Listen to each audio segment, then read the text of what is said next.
আসসালামু আলাইকুম রহমতুল্লাহ। প্রিয় পঞ্চম শ্রেণীর শিক্ষার্থী এবং তার অভিভাবক, আপনারা যারা আমাদের এই জুনায়েদ টিউটোরিয়ালের ভিডিওগুলো প্রতিনিয়ত দেখছেন, সর্বদা শান্তি বর্ষিত হোক।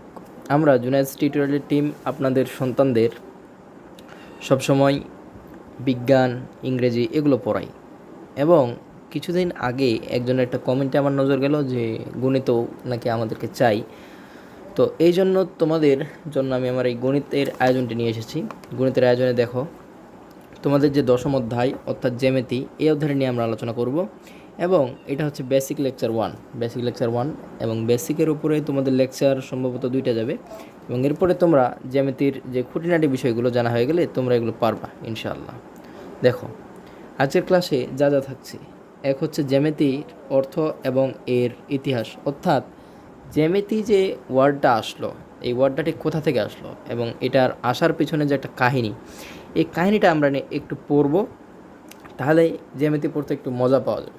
আর জ্যামিতি হচ্ছে অন্যান্য সকল কিছুর থেকে একদম সোজা। এখন আজকে আমরা আগে জেনে নিই যে জ্যামিতি ঠিক কোথা থেকে আসলো। আগে একটা শব্দ তোমরা একটু দেখো, যে জ্যামিতি অর্থাৎ জ্যামিতি না, জ্যামিতি, জ্যামিতি, আচ্ছা, জ্যামিতি, জ্যামিতি একটা ওয়ার্ড, এটা সুন্দর একটা ওয়ার্ড। মনে করো তোমার মনে একটা শব্দ আছে, তুমি এটা লিখলা। এখন তুমি কি জানো এই জ্যামিতি শব্দটা 2টা শব্দ নিয়ে বিভক্ত, একটা হচ্ছে জ্যা আর একটা হচ্ছে মিতি। এখন জ্যামিতি শব্দটার মানে এই যে জ্যা মানে হচ্ছে ভূমি, জ্যা মানে হচ্ছে ভূমি। আর মিতি শব্দের অর্থ হচ্ছে পরিমাপ করা, পরিমাপ করা বা পরিমাপ। এখন এই দুইটাকে মিলিয়ে একটা ফলাফল আসলো। ফলাফলটা কেমন? ফলাফলটা হচ্ছে এই জ্যামিতি শব্দের অর্থ হচ্ছে ভূমির পরিমাপ। কার পরিমাপ? ভূমির পরিমাপ, ভূমির পরিমাপ। অর্থাৎ জ্যামিতি শব্দের অর্থ হচ্ছে ভূমির পরিমাপ, জ্যামিতি শব্দের অর্থ ভূমির পরিমাপ। অর্থাৎ কোনো কিছু পরিমাপ করাই হচ্ছে জ্যামিতির অংশ, কোনো কিছু পরিমাপ করাই হচ্ছে জ্যামিতির অংশ। অর্থাৎ কোণের মাধ্যমে কোনো কিছুকে পরিমাপ করার যে বিষয়, এটাই হচ্ছে জ্যামিতি। এবার তোমাদেরকে কিছু আমি এক্সট্রা তথ্য দিই যে জ্যামিতি, এই জ্যামিতির জনক আসলে কে? জ্যামিতির জনক আসলে কে? জ্যামিতির জনক হচ্ছে গ্রিক পণ্ডিত, গ্রিক পণ্ডিত অর্থাৎ গ্রিকের একজন পণ্ডিত বা গণিতবিদ। গ্রিক পণ্ডিত, গ্রিক পণ্ডিত, এর নাম কি জানো? এর একটা নাম আছে, এর একটা সুন্দর একটা নাম আছে। এর নাম হচ্ছে ইউক্লিড, ইউক্লিড, এর নাম হচ্ছে ইউক্লিড। অর্থাৎ এই ইউক্লিডে হচ্ছে মূলত জ্যামিতির আবিষ্কারক। ইনি হচ্ছেন গ্রিকের একজন বিজ্ঞানী, গ্রিকের একজন বিজ্ঞানী।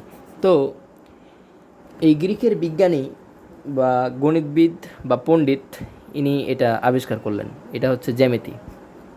এবার আমাদের জ্যামিতির ইতিহাস জানা শেষ। অর্থাৎ এখন তোমাকে যদি কেউ জিজ্ঞাসা করে, বলো তো বাবা জ্যামিতি অর্থ কী, তুমি বলতে পারবা যে শব্দের অর্থ হচ্ছে ভূমি আর মিতি শব্দের অর্থ হচ্ছে পরিমাপ। অর্থাৎ টোটালটা যদি আমরা একসাথে করি তাহলে হবে ভূমির পরিমাপ। এবার আমরা ক্ষুদ্র একটা জিনিস নিয়ে আলোচনা করব। এই জিনিসটা হচ্ছে বিন্দু, এই জিনিসটা হচ্ছে বিন্দু। অর্থাৎ বিন্দু কী জিনিস? বিন্দু কী জিনিস? বিন্দু হচ্ছে, মনে করো বিন্দু হচ্ছে একটা ফোঁটা, এরকম একটা ফোঁটা, এরকম একটা ফোঁটা, এরকম একটা ফোঁটা। তো এই ফোঁটা নিয়ে আমরা একটু পরে আলোচনা করব। তো যাই হোক, দেখো এটা হচ্ছে বিন্দু, বিন্দু, বিন্দু, এর নাম বিন্দু। বিন্দু কাকে বলে? বিন্দু কাকে বলে? দেখো তো, এই যে এখানে একটা ফোঁটা দিলাম, এই ফোঁটার কি কোনো দৈর্ঘ্য আছে? না। কোনো প্রস্থ আছে? না। কোনো উচ্চতা আছে? না। তাহলে এক কথায় বলা যায়, যার শুধু অবস্থান আছে, যার শুধু অবস্থান আছে, যার শুধু অবস্থান আছে, অবস্থান আছে, কিন্তু কিন্তু কি নেই? প্রস্থ, প্রস্থ, দৈর্ঘ্য, আর কি নেই? দৈর্ঘ্য নেই। তার সাথে সাথে কি নেই? ও উচ্চতা নেই, উচ্চতা নেই, উচ্চতা নেই। তাকে কি বলে? বিন্দু বলে। তাই কি বলে? বিন্দু বলে। আচ্ছা, এই জিনিসকে মূলত বিন্দু বলে। অর্থাৎ বিন্দু হচ্ছে যার শুধু অবস্থান আছে কিন্তু প্রস্থ, দৈর্ঘ্য ও উচ্চতা নেই, প্রস্থ, দৈর্ঘ্য ও উচ্চতা নেই, তাকে বলা হয় বিন্দু। এখন এটা হচ্ছে মূলত বিন্দুর সংজ্ঞা, যার শুধু কি আছে, যার শুধু অবস্থান আছে, যার শুধু অবস্থান আছে, যার শুধু অবস্থান আছে, কিন্তু যার শুধু অবস্থান আছে কিন্তু প্রস্থ কি নেই, প্রস্থ নেই, প্রস্থ নেই, বেদ দৈর্ঘ্য নেই, উচ্চতা নেই। এই তিন জিনিস যার মধ্যে নেই তাকে আমরা কি বলবো, বিন্দু বলবো। এখন তোমাকে যদি বলে বিন্দুর চিত্র আঁকো, বিন্দুর চিত্র আঁকো, তাহলে তোমাকে ঠিক এইভাবে একটা বিন্দু আঁট করতে হবে এবং এখানে লিখতে হবে এ, এ এ লিখলা। এবার লিখবা চিত্রে, যখন দিলা চিত্র মানে নাম থাকতে হবে, চিত্রে এ একটি বিন্দু, এ একটি বিন্দু। যখন শুধুমাত্র তুমি একটা অক্ষর দিয়ে কোনো কিছু লিখবা তখন সেটা প্রকাশ পাবে বিন্দু, আর যখন দুইটা দিয়ে লিখবা তখন সেটা হয়ে যাবে রেখা।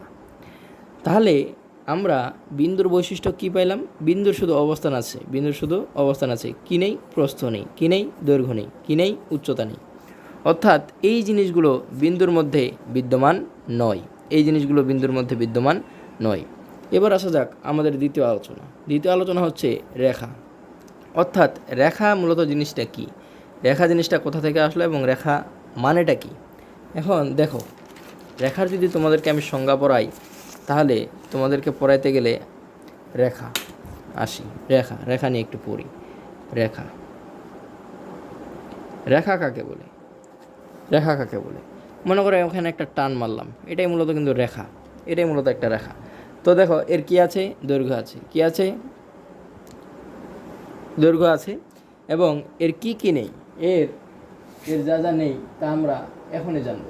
অর্থাৎ রেখা হচ্ছে এমন একটা জিনিস, বা এভাবে বলতে পারো যে বিন্দুর চলার পথকেই কি বলে, রেখা বলে। বিন্দুর চলার পথকে রেখা বলে, বিন্দুর চলার পথকে রেখা বলে। কেন বলে এটা একটু পর তোমাদেরকে বুঝাবো, এটা তুমি শুধু এখন একটু মনে রাখো। দেখো, দেখো রেখা অর্থাৎ যার কি আছে, যার দৈর্ঘ্য আছে, যার দৈর্ঘ্য আছে, যার দৈর্ঘ্য আছে, কিন্তু কি নেই, এর প্রস্থ নেই, মানে একটু বড়, কিন্তু কি নেই, এর প্রস্থ নেই, মানে কোনো ওজন নাই। তারপরে কি নাই, প্রস্থ নেই, আচ্ছা প্রস্থ নেই, তাকে কি বলে, তাকেই রেখা বলে, রেখা বলে, রেখা বলে, তাকে রেখা বলে। যদি আমার লেখা একটু খারাপ একটু মাইন্ড করো না, এই জিনিসগুলো একটু সোজা, এই জিনিসগুলো সোজা, এবং এই জিনিসগুলো নিয়ে তোমাদেরকে আমি পড়াচ্ছি আজকে। তো বলছে রেখা যার কি নেই, প্রস্থ নেই, মানে এটা মোটা নয়, এটা চিকন, এটা সরু। এবার তোমাকে যদি বলে যে তুমি রেখার কিছু বৈশিষ্ট্য লেখো, তাহলে তুমি কি লিখতে পারবা না? অবশ্যই পারবা, কারণ লেখার কি আছে, রেখার দৈর্ঘ্য আছে, কি আছে, শুধুমাত্র দৈর্ঘ্য আছে, কি নেই, প্রস্থ নেই, শুধুমাত্র প্রস্থ নেই। এটাকে আরও একভাবে বলা যায়, এটা কি জানো, যে বিন্দুর বিন্দুর চলার পথকে, চলার পথকেই কি বলে, রেখা বলে। বিন্দুর চলার পথকে রেখা বলে। এখন এখানে তোমাদের একটা এমসিকিউ আসে, কি আসে, এমসিকিউ, এমসিকিউ, এমসিকিউ। এমসিকিউটা ঠিক কেমন, যে একটি রেখাতে, রেখাতে কতগুলো কতগুলো বিন্দু আছে, একটি রেখাতে কতগুলো বিন্দু আছে। এই মনে করো একটা প্রশ্ন, ক নাম্বারে অপশন দিল যে একটি, ক নাম্বারে অপশন দিল যে দুটি, দুটি, গ নাম্বারে দিল তিনটি, আর ঘয়ে দিল অসংখ্য, অসংখ্য। দেখো তুমি এগুলোর মধ্যে এখন কোনটা দাগাবা, কোনটা দাগাবা, এগুলোর মধ্যে তুমি এখন দাগাবা ঠিক কোনটা। এখন তোমার মন থেকে তুমি একটু কমেন্টে জানাবা এবং আমি এটার উত্তরটা বলে দিচ্ছি। দেখো তুমি যদি একটি বিন্দু কল্পনা করো, মনে করো একটা বিন্দু, তাহলে কিন্তু এটা রেখা হবে না। তুমি যদি দুইটা কল্পনা করো তাহলেও কিন্তু হবে না, যদি তিনটা করো তাহলেও হবে না। কিন্তু তুমি যদি একাধিক বিন্দু একসাথে রাখো, একাধিক বিন্দু একসাথে রাখো এবং সেগুলোকে এরকম করো, তাহলে দেখবা সেটা একটা রেখা হয়ে যাবে।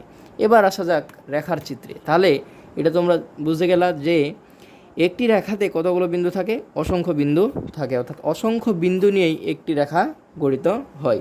এবার আমরা রেখা অঙ্কন করব। এবার আমরা রেখা অঙ্কন করব। রেখার একটা অঙ্কন করি। রেখার চিত্র অর্থাৎ জ্যামিতি হচ্ছে সব চিত্রের বিষয়। দেখো, এটা একটা রেখা, যদিও এটা একটু ডিপ হয় নাই, আমি একটু ডিপ করে দিই। যে মনে করো এটা একটা রেখা। এখন এই রেখার একটা নাম আছে, এবি রেখা। এখন সুন্দর মতো নাম দিবা চিত্রে। এর নাম কি এ, এর নাম কি বি। চিত্রে এবি একটি কি রেখা, এবি একটি রেখা। আশা করা যায় এগুলো তোমরা খুব সুন্দরভাবেই পারবে। তাহলে যা আমরা এখন পর্যন্ত জানলাম, প্রথমে জানলাম বিন্দু, এরপরে জানলাম আমরা রেখা, এবং জ্যামিতির ইতিহাস নিয়ে আমরা একটু পড়াশোনা করেছি। এবার যে জিনিসটা জানবো এই জিনিসটা হচ্ছে, রেখা কি একা একা থাকতে পারে? না। এবার রেখা কী করলো জানো? রেখা বিয়ে করছে, এর ফলে এর দুইটা বাচ্চা হয়েছে। একটা হচ্ছে সরল রেখা,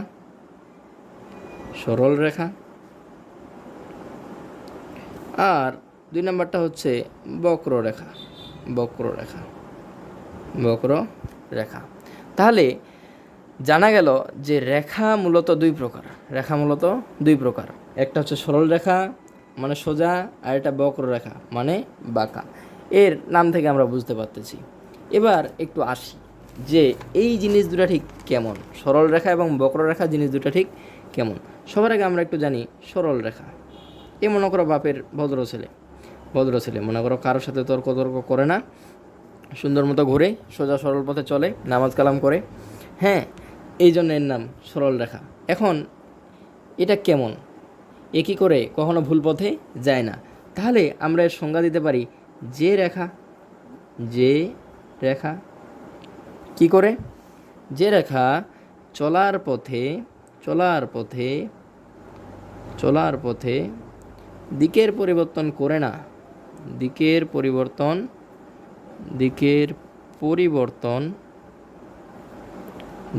পরিবর্তন করে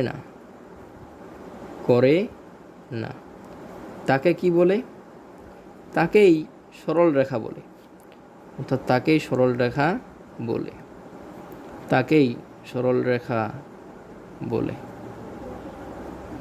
এই হচ্ছে ব্যাপার। অর্থাৎ যে রেখা চলার পথে দিক পরিবর্তন করে না তাকে সরল রেখা বলে। অর্থাৎ এই রেখা চলার পথে দিকের কোনো পরিবর্তন করে না, এবং এ কখনো ভুল পথে যায় না। তাহলে চিত্রটা ঠিক কেমন হবে? এর চিত্র হবে ঠিক এমন। দেখো, এর চিত্র হবে ঠিক এমন। এই যে নাম দিবা এ বি, সুন্দর মতো লিখবা চিত্রে কি এবি একটি সরল রেখা, মানে বাবার অনুরূপ একটা রেখা, সরল রেখা। চিত্রে এবি একটি সরল রেখা। বোঝা গেছে? এবার আসা যাক দ্বিতীয় যে ছেলেটা, মানে একটু দুষ্টু ছেলে, এ হচ্ছে বক্ররেখা। কি নামের? বক্ররেখা। দেখো, এটা হচ্ছে বক্ররেখা। এ মনে করো দুষ্টু, মনে করো বিড়ি খায়, তারপর কি করে? দুষ্টামি করে। এখন এই দুষ্টামি করার জন্য এর নামে হচ্ছে মনে করো বাঁকা, বাঁকা বলে ডাকে সবাই। তো এখন এই যে বাঁকা, তো এর মনে করো একটা রেপুটেশন আছে না, এ শুধু ভুল পথে যায়। এই জন্য বলতে পারবা যে রেখা কি করে? চলার পথে দিক পরিবর্তন করে